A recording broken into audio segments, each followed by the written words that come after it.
이 시간 제가 기도하도록 하겠습니다. 기도하겠습니다. 사랑이 많으신 하나님 아버지 감사합니다. 우리를 이 시간 가운데 인도하여 주심에 감사를 드립니다. 주님, 이 시간 우리가 말씀을 들을 텐데 하나님의 말씀이 이 시간 이곳 가운데 바르게 선포되게 하시고, 주님 또한 우리가 예물을 드렸사오니 우리의 예물을 기억하사 주님 우리에게 복의 복을 더하여 주시옵소서. 또한 무엇보다 하나님께서 주신 것이오니 감사한 마음으로 우리가 예물을 드립니다. 주님께서 우리에게 허락하시는 은혜를 우리가 늘 기억함으로 나아갈 수 있도록 도와주시옵소서. 주님께서 함께 하시고 이끌어 주실 줄 믿고 예수님의 이름으로 기도드립니다. 아멘. 오늘 우리가 함께 나눌 말씀은 마태복음 4장 18절에서 22절까지의 말씀입니다.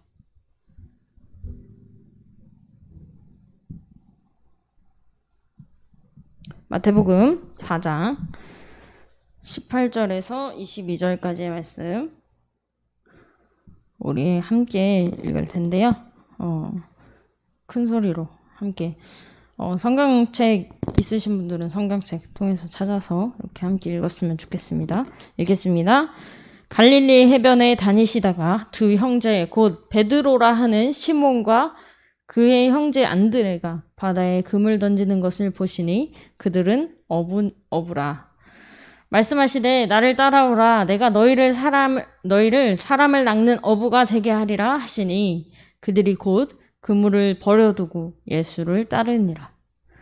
거기서 더 가시다가 다른 두 형제 곧 세베대의 아들 야고보와 그의 형제 요한이 그의 아버지 세베대와 함께 배에서 그물 깃는 것을 보시고 부르시니 그들이 곧 배와 아버지를 버려두고 예수를 따르니라. 아멘.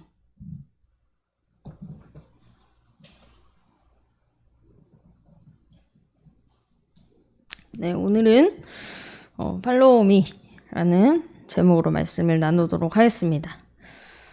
여러분 중에 학원을 많이 다니죠. 여러분 중에 학원을 안 다니는 친구도 아마 거의 없을 것입니다. 만약 다니는 학원이 정 마음에 안 들면 어떻게 하죠? 우리는 학원을 끊을 수가 있습니다. 그런데 교회는 끊을 수 있을까요? 없을까요?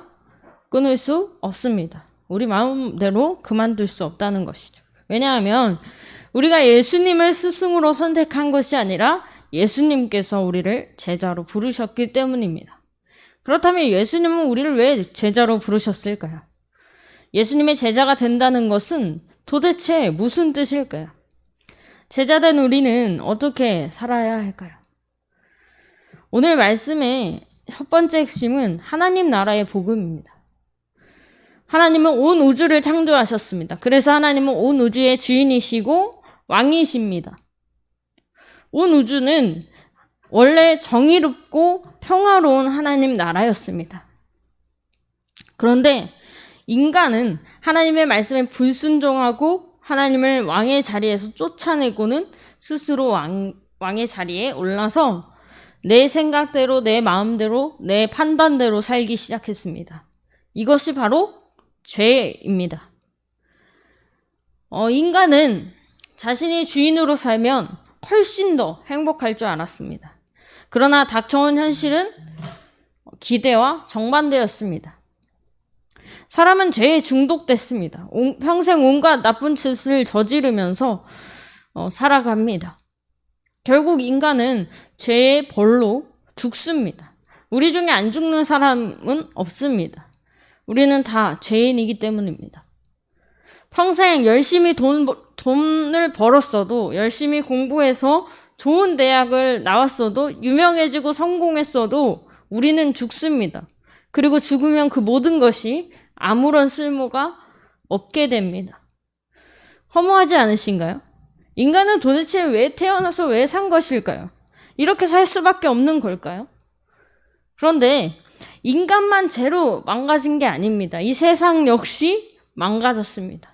세상은 정의롭지 않습니다. 평화롭지 않습니다. 폭력과 다툼과 전쟁과 가난과 굶주림과 부정부패와 거짓말과 주술과 질병과 실패와 절망이 가득합니다. 그래서 세상을 살면서 울고 싶을 때가 있고 걱정할 때, 무서울 때, 아플 때도 있습니다. 우리는 평생 망가진 세상에서 고통 속에 살다가 죽어서 지옥에 갈 운명입니다. 예수님 당시 갈릴리는 세계 최강 대국인 로마의 식민지였습니다. 로마는 세리들을 통해서 무자비할 정도로 세금을 수탈해 갔습니다. 예루살렘에서도 의리의리한 성전을 짓겠다고 세금을 엄청나게 띄어갔습니다. 농사를 지을 땅 한 떼기, 또 고기 잡을 배 한 척 없는 사람이 수두룩했습니다. 그 사이에 이방인은 갈릴리 땅과 이권을 야금야금 빼앗아 갔습니다. 갈릴리 사람들은 가난에서 벗어날 길이 없었습니다. 그뿐만이 아닙니다. 많은 사람이 병들었는데 손도 못 써보고 죽어갔습니다. 귀신 들린 사람들도 있었습니다. 한센병으로 살이 썩어 죽어가는 사람도 많았습니다. 그런데 사람들이 가난하고 무식하다고 여기던 갈릴리의 작은 마을 나사렛에서 한 목수가 나타났습니다. 그 사람은 깜짝 놀랄 소식을 전하기 시작했습니다. 회개하라, 천국이 가까이 왔느니라. 바로 예수님의 소리였습니다. 아니, 아무런 힘도 없는 목수가 어떻게 천국, 하나님 나라를 이 세상에 세울 수 있을까요? 그런데 이분은 그냥 평범한 사람이 아니었습니다. 이 세상을 창조한 분이셨습니다. 사람이 되신 하나님 아들이었던 것이죠. 오늘 두 번째 핵심은 부르심입니다. 갈릴리의 가난한 어부 베드로는 동생 안드레와 함께 얕은 바다에 들어가서 고기를 잡고 있었습니다. 그때 누군가 바닷가를 걸어 베드로에게 다가왔습니다. 바로 예수님이셨습니다. 예수님은 베드로와 안드레를 지그시 바라보셨습니다. 그러더니 이런 말씀을 하십니다. 나를 따라오라. 내가 너희를 사람을 낚는 어부가 되게 하리라. 이 말씀을 듣는 순간 베드로는 그 음성에 사로잡히고 말았습니다. 죽었던 심장이 다시 뛰는 것 같았습니다. 얼어붙은 마음에 뜨거운 불이 붙는 것 같았습니다. 나를 따라오라. 예수님의 목소리에는 죽은 사람마저 다시 살릴 수 있을 것 같은 엄청난 힘이 담겨 있었습니다. 그 목소리는 보통 사람의 목소리였지만 동시에 베드로의 모든 것을 아시는 창조주 하나님의 목소리였기 때문입니다. 예수님의 초대를 받은 베드로와 안드레는 기쁜 마음으로 그 자리에서 그물을 내려놓았습니다. 그리고는 기쁨으로 예수님을 따르기 시작했습니다. 거기서 좀 더 가다가 베드로의 친척인 야고보와 요한을 만났습니다. 야고보와 요한은 어느덧 하루 조업을 마치고 또 배에서 아버지와 함께 그물을 손질하고 있었습니다. 하나님께서 야고보와 요한을 부르십니다. 나를 따라오라. 내가 너희를 사람을 낚는 어부가 되게 하리라. 이렇게 말씀하십니다. 야고보와 요한은 그래도 배 한 척이라도 있었으니 베드로보다 형편이 나았습니다. 그물 손질한 것으로 다음날 고기를 잡고 또 그물을 손질해서 그 다음날 고기를 잡으면 넉넉하지는 않아도 그럭저럭 먹고 살 수 있었습니다. 하지만 그게 인생의 전부일까요? 그저 먹고 그냥 하루하루 먹고 살 수 있다고? 그게 인생의 전부가 될 수 있을까요? 하루하루 먹고 살기만 하면 되는 것일까요? 그렇다면 인생이 하루살이와 다를 게 하나도 없지 않을까요? 야고보와 요한은 하나님을 위해 살고 싶었습니다. 더군다나 지금 갈릴리는 이방인의 다스림 밑에 놓여 가난과 착취와 폭력과 질병과 귀신 들림으로 신음하고 있었습니다. 야고보와 요한은 하나님 나라를 세우러 오셨다는 예수님을 따라가고 싶었습니다. 예수님과 함께 하고 싶었던 것이죠. 예수님의 초대를 받은 야고보와 요한은 기뻤습니다. 그래서 야고보와 요한도 배와 아버지를 버려둔 채 기쁨으로 예수님을 따르기 시작합니다. 오늘 말씀의 세 번째 핵심은 과감한 결단입니다. 지금 예수님께서 우리 모두를 제자로 부르십니다. 우리에게도 이렇게 얘기하십니다. 나를 따라오라. 내가 너희를 사람을 낚는 어부가 되게 하리라. 이렇게 말씀하십니다. 제자는 어떤 사람일까요? 첫째, 제자는 예수님을 따라가는 사람들입니다. 결국 예수님을 따라가면서 예수님이 전해주시는 하나님의 말씀을 듣고 예수님과 이야기를 나누고 삶을 함께 하면서 뼛속 깊은 것에서부터 변화되는 사람입니다. 두 번째로, 제자는 예수님과 함께 다른 사람을 하나님 나라로 초대하는 사람입니다. 천국 복음을 전파하고 병을 고치고 귀신을 쫓아내서 더 많은 사람이 천국을 체험하고 천국에 들어오게 합니다. 그것이 바로 사람 낚는 어부가 되는 것이죠. 하나님 나라의 일꾼이 되는 것입니다. 그런데 여기에 문제가 있습니다. 예수님의 부르심을 받고 예수님을 아무리 따라가려고 해도 예수님이 지금 내 눈앞에 안 보이시기 때문입니다. 어떻게 하는 것이 예수님을 따라가는 것일까요? 디트리 본헤퍼라는 목사님이 계시는데요. 이 본헤퍼 목사님은 히틀러가 독일을 다스리던 시대에 사셨습니다. 히틀러의 나치당은 유대인을 집단 학살하고 독일 민족이 온 세상을 다스려야 한다면서 온 세상을 전쟁의 불구덩이로 만들었습니다. 본헤퍼 목사님은 나치당의 주장에 동의할 수 없었습니다. 예수님의 말씀에 어긋나기 때문입니다. 그래서 목숨을 걸고 나치에 반대하는 활동을 하다가 감옥에서 처형당하셨습니다. 이 본헤퍼 목사님은 나를 따르라 라는 유명한 책을 쓰셨습니다. 그 내용을 한번 읽어드리겠습니다. 따른다는 것은 단호한 조치를 취한다는 뜻이다. 부르심의 결과로 일어나는 첫 행보는 따르는 자를 그의 이전 생활로부터 분리한다.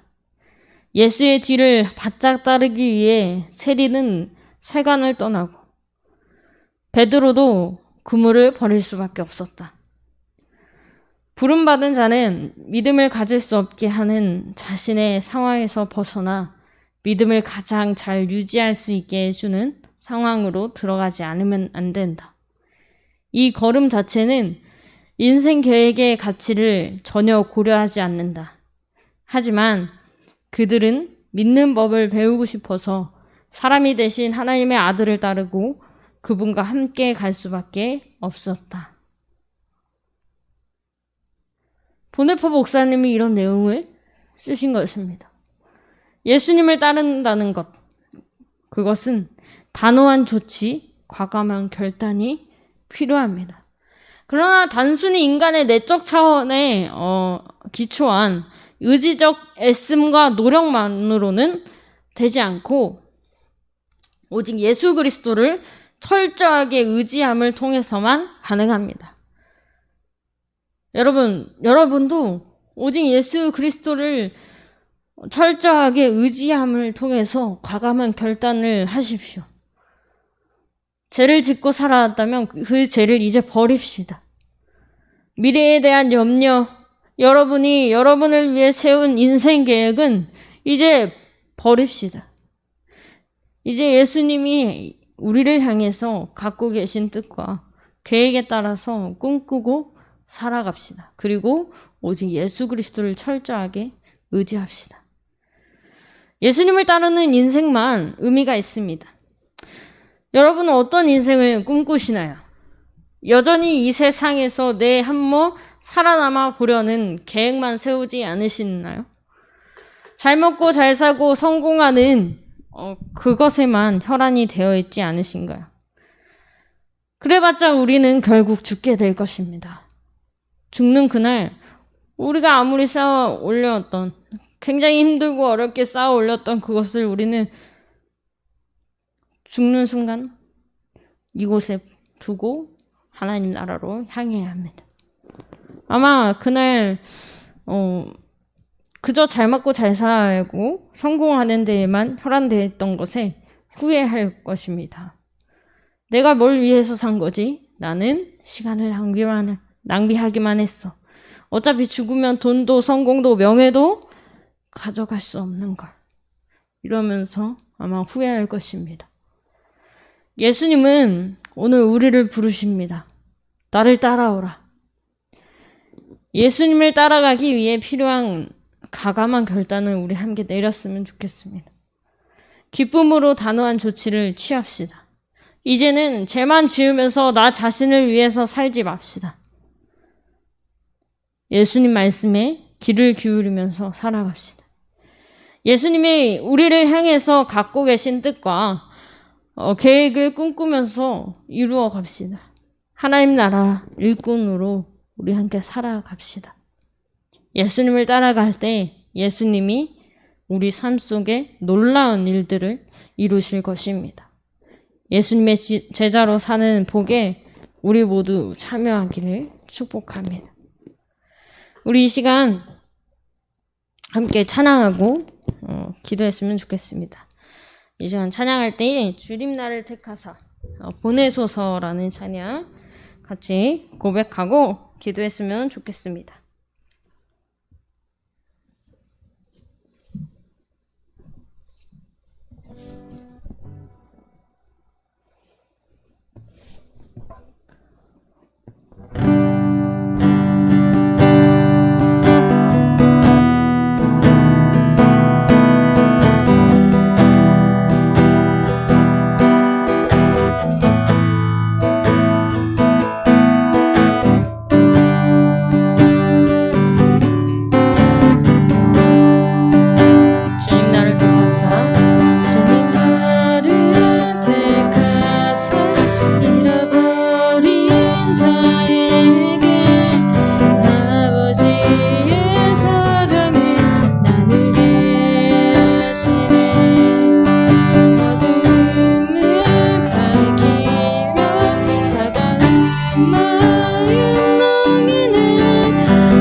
기도했으면 좋겠습니다. 하나님의 말씀을 기억하면서 우리 이 시간 이렇게 기도합시다. 우리를 제자로 부르셨습니다. 하나님께서 그것에 우리가 감사드리며 나아가게 하여달라고 함께 힘들었으면 좋겠습니다. 또한 하나님 나라를 위해서 어떤 삶을 우리가 살아가야 하는지를 깨닫게 하시고 그것을 결단하게 하여달라고 우리 시간 함께 기도하도록 하겠습니다. 기도하겠습니다.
계속해서 기도할 때에 우리가 주님을 따르기 위해서 정리해야 하는 것들이 있습니다. 그것도 우리가 과감히 결단함으로써 정리하게 하여달라고 우리 함께 기도합시다. 또한 하나님 나라 복음을 필요로 하는 사람들에게 우리가 담대히 나아가서 전하게 하여달라고 이 시간 우리 함께 기도하도록 하겠습니다. 기도하겠습니다.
사랑이 많으신 하나님 아버지 감사합니다. 우리를 오늘도 이 자리 가운데 인도하여 주심에 감사를 드립니다. 주님, 이 시간 우리가 기도하였듯 주님께서 허락하신 우리를 부르신다는 것을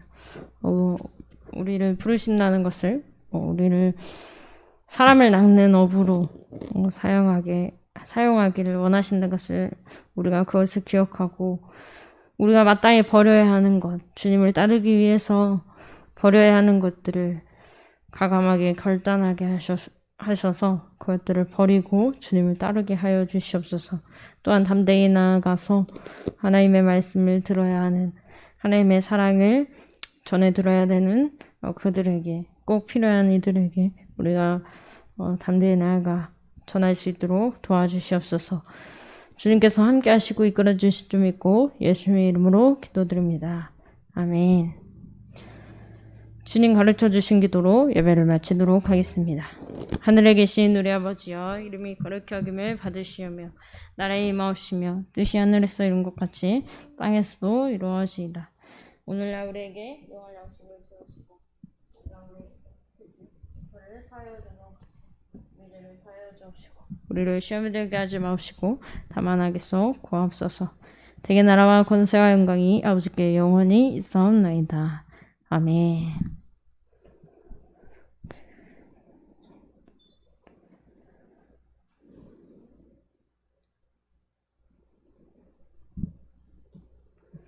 네, 오늘 광고 진행하도록 하겠습니다. 오늘 광고 주보 뒤에 소식란을 살펴봐 주시고요. 오늘 예배 자리에 나온 모든 친구들을 주님의 이름으로 환영하고 축복합니다. 교회 계좌로 헌금을 내실 때는 이름과 헌금명을 꼭 적어서 내주시고요. 중고등부 예배가 매주 9시에, 주일 오전 9시에 예배가 드려지고 있죠. 근데 이제 코로나가 다시 재확산되고 있지만 그래도 조심스럽게 좀 마스크 쓰고 이 자리에 나와서 현장에서 함께 예배 드렸으면 좋겠습니다. 오늘 암송 구절은 마태복음 4장 19절에서 20절까지의 말씀입니다. 이 말씀 외우면서 우리가 어떻게 나아가야 하는지를 깨닫고 하나님 예수님을 따르는, 주님을 따르는 삶을 살아가는 우리 모두가 되길 소망합니다. 암송하고 저한테 하기 맞는 친구들은 제가 소정의 상품을 좀 지급하도록 하겠습니다. 오늘 은혜 받은 것들을 단톡방에서 나눠주시고요. 함께 기도해요 부분 살펴보면서, 기도 제목 살펴보면서 함께 우리 서로를 위해서 기도하며 나아갔으면 좋겠습니다. 오늘 광고 이것으로 마치고요. 다음 주 이 시간에도 함께 예배드릴 소망합니다. 수고하셨습니다.